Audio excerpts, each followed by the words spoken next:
Sopranoya navdar a Kürt Pervin Çakar bi stranên Kurdî ên ku bi şêwaza operayê dibêje li Amedê konsertek da. Çakar konsertê da berhemên operayê jî her wisa stranên bi zimanên cuda jî got.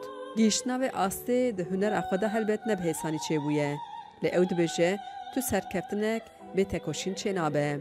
Ez gelkê zehmetê kişandime, yani ez naxwazim li vir bibêjim lê dema ku ez xwendekar bûm li Enqerê, li Diyarbekirê, dema ku ez çûm İtalyayê li wir jî.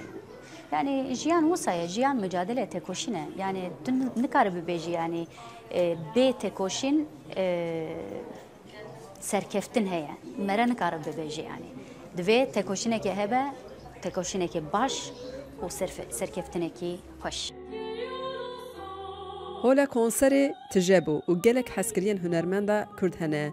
Bi şêwaza operayê stranên Kurdî gelo çawa tê pêşwazî kirin. Pervin Çakar wiha bersiv da.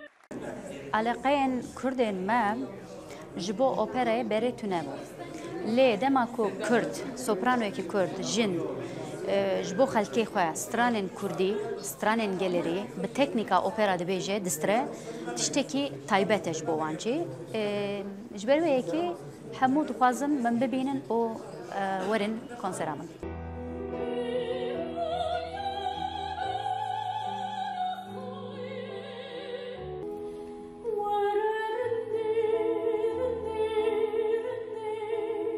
Hêja gotine ku Pervin Çakar online jî ders dide gelek xwendekarên Kurd ku dixwazin bi şêwaza operayê xwe li pêş bixin.